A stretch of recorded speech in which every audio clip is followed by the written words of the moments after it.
శ్రీరాముడు ఎలా జన్మించాడు? ఆ జన్మ వెనుక ఉన్న అద్భుత రహస్యం ఏమిటి? ఈ కథ పూర్తిగా వింటే మీకు భక్తి మరింత పెరుగుతుందా?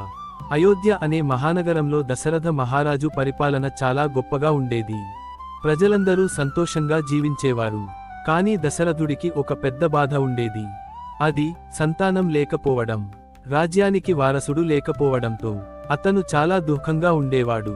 ఒకరోజు దశరథుడు తన గురువు వశిష్ఠ మహర్షిని కలిసి తన మనసులోని బాధను చెప్పాడు. అప్పుడు వశిష్ఠుడు ఇలా అన్నాడు: మహారాజా, మీరు పుత్రకామేష్టి యాగం చేయండి. దేవుని కృపతో మీకు సంతానం కలుగుతుంది. ఈ మాట విని దశరథుడు ఆనందపడ్డాడు. దశరథుడు మహర్షి ఋష్యశృంగుడిని పిలిపించి భారీగా పుత్రకామేష్టి యాగం ఏర్పాటు చేశాడు. యాగం ఎంతో ఘనంగా జరిగింది. దేవతలను ప్రార్థిస్తూ అందరూ పాల్గొన్నారు. యాగం ముగిసిన వెంటనే ఒక అద్భుతం జరిగింది.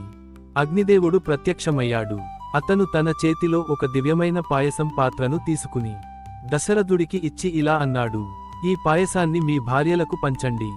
మీకు దైవ అనుగ్రహంతో మహాపుణ్యమైన సంతానం కలుగుతుంది. దశరథుడు ఎంతో ఆనందంతో ఆ పాయసాన్ని తీసుకుని తన భార్యలకు పంచాడు. కౌసల్య దేవికి ప్రధాన భాగం ఇచ్చాడు. కైకేయి దేవికి కొంత భాగం, సుమిత్ర దేవికి కూడా ఇచ్చాడు. ఆ పాయసం దైవశక్తితో నిండింది.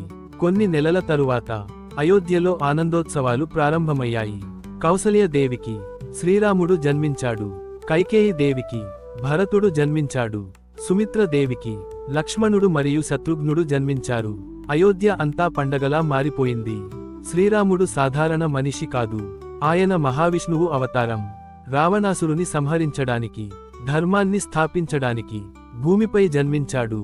లక్ష్మణుడు ఎప్పుడూ శ్రీరాముడి వెంటనే ఉండేవాడు. అతను ఆదిశేషుడి అవతారం అని చెబుతారు.